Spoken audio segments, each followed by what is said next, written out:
प्रिय मित्रों, जय श्रीमन नारायण। आप सभी लोगों ने कल 6वें अध्याय का महात्म श्रवण किया।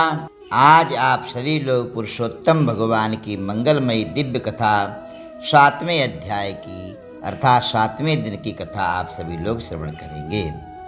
प्रिय भक्तों, इसका उद्यापन भी करते हैं, मौख भी करते हैं, तो सभी लोगों के मन में धारणा होती है कि क्या केवल रविवार को ही इसका उद्यापन या मोक्ष हो सकता है।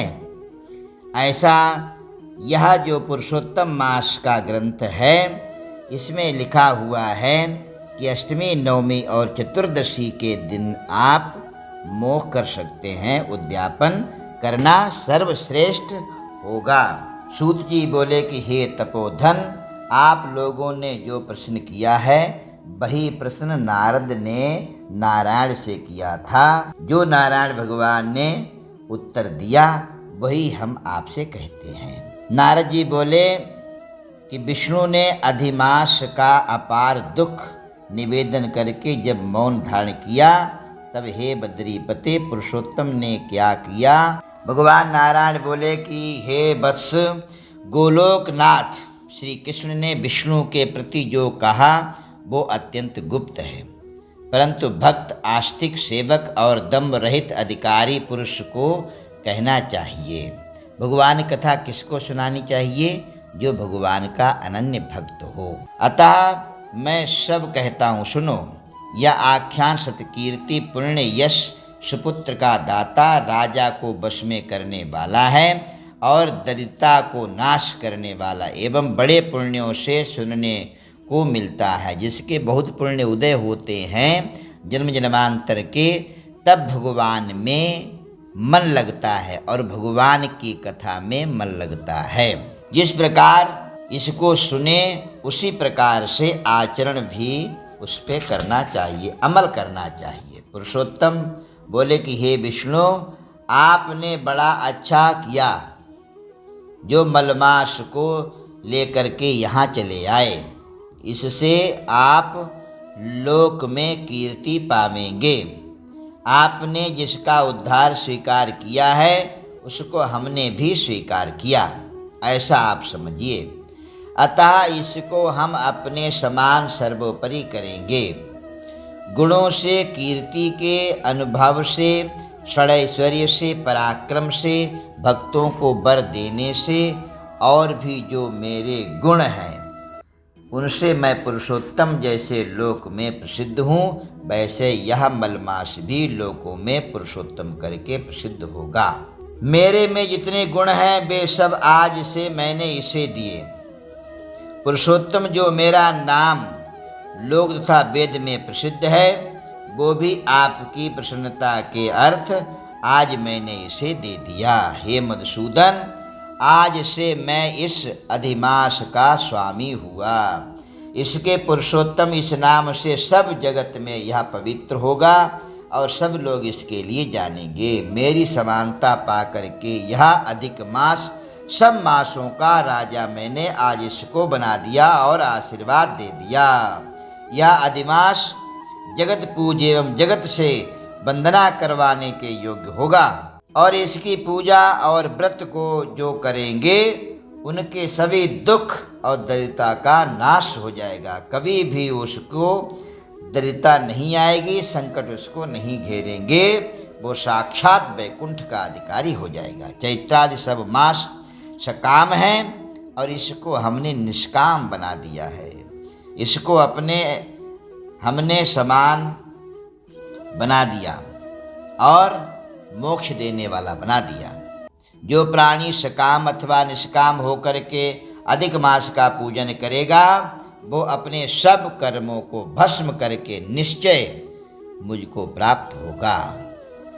जिस परम पद की प्राप्ति के लिए बड़े बड़े भाग्य वाले यति, अमलात्मा, विमलात्मा, ब्रह्मचारी लोग तप करते हैं और महात्मा लोग निराहार व्रत करते हैं एवं दृढ़ व्रत हो करके फल पत्ता वायु भक्षण करके रहते हैं, काम क्रोध रहित जितेंद्रिय रहते हैं, वे और वर्षा काल में मैदान में रहने वाले, जाड़े और शीत, गर्मी और धूप सहन करने वाले, मेरे पद के लिए यत्न करते रहते हैं।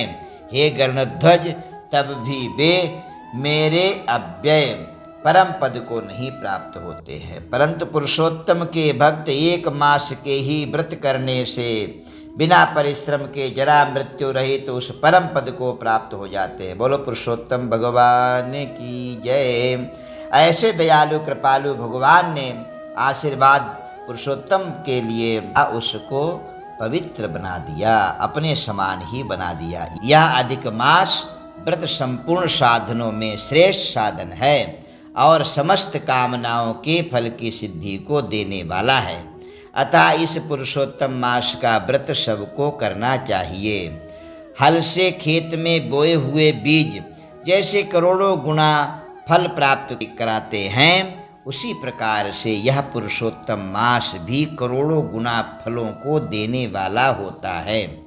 कोई चतुर्मास में यज्ञ करने से स्वर्ग में जाते हैं, वो भी भोगों को भोग करके पृथ्वी पर आते हैं, परंतु जो पुरुष आदर से विधि पूर्वक अधिक मास का व्रत करता है, वो अपने समस्त कुल का उद्धार करके मेरे में मिल जाता है, इसमें संशय नहीं है।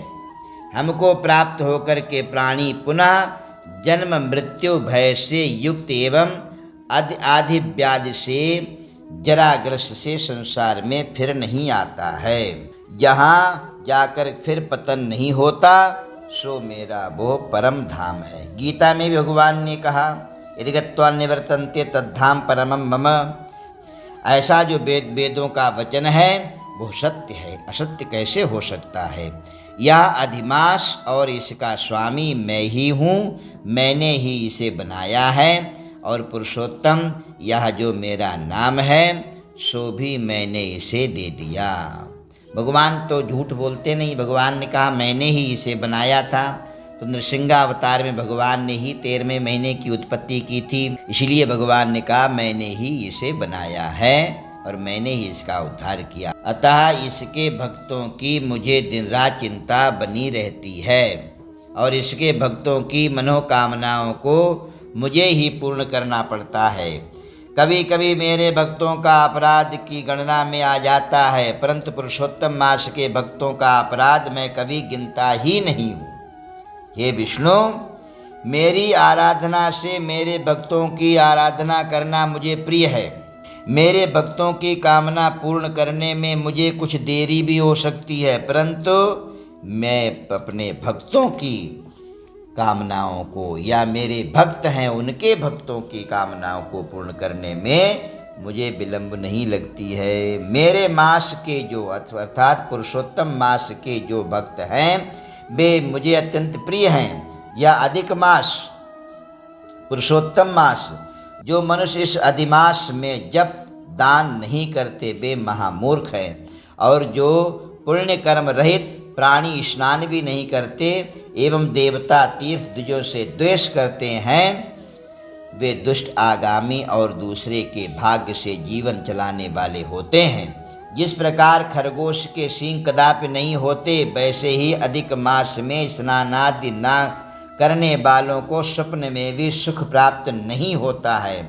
जो मूर्ख मेरे प्रिय मलमास का निरादर करते हैं और मलमास में धर्माचरण नहीं करते, वे सर्वदा नरक में जाते हैं। भगवान के यह पावन पुरुषोत्तम मास के लिए जो भाग्यशालिनी स्त्रियां सौभाग्य और पुत्र सुख चाहने की इच्छा से अधिक मास में स्नान दान पूजन आदि करती हैं, उन्हें सौभाग्य, संपूर्ण संपत्ति और पुत्रादि ये अधिक मास उनके लिए आशीर्वाद के रूप में देता है। जिनका यह मेरे नाम वाला पुरुषोत्तम मास दानादि से रहित बीत जाता है, उनके अनुकूल मैं नहीं रहता और ना उन्हें पति सुख प्राप्त होता है। भाई पुत्र धनों का सुख तो उसे स्वप्न में भी नहीं मिलता है। अतः विशेष करके सब प्राणियों को अधिक मास में स्नान, पूजा, जप, दान, हवन इत्यादि पुरुष हो चाहे स्त्री हो, सभी लोग इसमें कर सकते हैं और इसमें करना चाहिए। जो मनुष्य इस पुरुषोत्तम मास में भक्ति पूर्वक मेरा पूजन करते हैं, वो धन, पुत्र और अनेक सुखों को भोग करके मेरे गौलोक में आते हैं। मेरी आज्ञा से सब जन मेरे अधिक मास का पूजन करेंगे। मैंने सब मासों में उत्तम मास इसे बनाया है, इसलिए अधिमास की चिंता त्याग करके हे रमापते आप इस अतुलनीय पुरुषोत्तम मास को साथ लेकर के अपने बैकुंठ जाओ। भगवान नारायण बोले। इस प्रकार भगवान श्री कृष्ण के मुख से रसिक वचन श्रवण करके विष्णु अत्यंत प्रसन्नता पूर्वक इस मल मास को अपने साथ लेकर के नूतन जलधर के समान श्याम भगवान श्री कृष्ण को प्रणाम करके गरुड़ पर सवार होकर शीघ्र ही बैकुंठ के प्रति चले गए। ऐसा आप लोगों ने बृहद नारदीय पुराण के अंतर्गत पुरुषोत्तम मास अधिक मास का महात्म सप्तम अध्याय का श्रवण किया। प्रिय मित्रों, भगवान नारायण ने भगवान श्री कृष्ण को प्रणाम किया। यहाँ पर थोड़ी सी शंका आपको हो सकती है, क्या भगवान कृष्ण बड़े हैं या नारायण? प्रिय मित्रों, सभी एक ही हैं। नारायण भगवान से ही कृष्ण की उत्पत्ति हुई। भगवान नारायण ही राम हैं, भगवान नारायण ही श्री कृष्ण जी हैं। इसमें किसी प्रकार का कोई भेदभाव नहीं है। भगवान की लीला है, भगवान लीला करते हैं, अनन्य लीलाओं के साथ में भक्तों को रिझाते हैं। और इसी प्रकार से भगवान की अतुलनीय लीलाएं हैं, भगवान की अनन्य लीलाएं हैं। भगवान क्या करना चाहते हैं, क्या नहीं करना चाहते हैं, हम तो केवल भगवान की लीलाओं का आनंद लें, केवल प्रश्न उत्तर ना करें, क्योंकि भगवान सभी एक ही हैं। कभी शिव जी राम जी को प्रणाम करते हैं, कभी राम जी शिव जी को प्रणाम करते हैं, कभी नारायण भगवान शिव जी को प्रणाम करते हैं तो शिव जी भगवान नारायण के लिए प्रणाम करते हैं। तो कौन बड़ा है कौन छोटा है, इन सब विवादों में ना पड़ें, केवल भगवान की भक्ति करें। भक्ति रेव जगाए, इसलिए भक्ति ही उद्धार कर सकती है। भगवान की कथा सुनो, कथा सुनने से उद्धार होगा। प्रथम भगति संतन कर संगा, संतों का संग दूसर रति मम कथा प्रसंगा। मेरी कथा में मन लगे, मेरी कथा में भगवान कहते हैं कि जो मेरी कथा सुनता है, गदगद हो जाता है, प्रेम पूर्वक सुनता है, उसको मैं अत्यंत प्रिय हूँ और वो मुझे अत्यंत प्रिय है। इसलिए प्रिय भक्तों, आप सभी लोग भगवान की मंगलमयी कथा श्रवण करें। बोले पुराण पुरुषोत्तम भगवान की जय।